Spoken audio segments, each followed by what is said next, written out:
मैं तुम्हारी तन्हाई को समझ सकता हूं कुलसुम,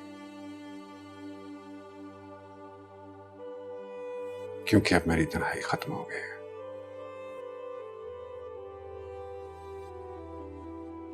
क्या अब भी ये दोस्ती सिर्फ मेरी तरफ से है? जी।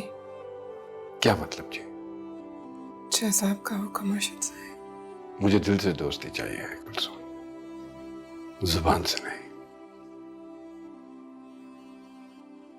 दोस्ती के नाते अगर मैं तुमसे एक रिक्वेस्ट करूं तो मानोगी? जैसा आपका हुक्म। बीबी साहिबा तुम्हें तुम्हारे घर वापस भिजवाना चाहते हैं,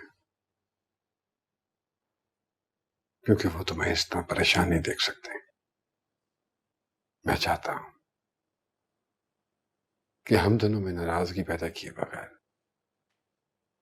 तुम यहीं रुक जाओ,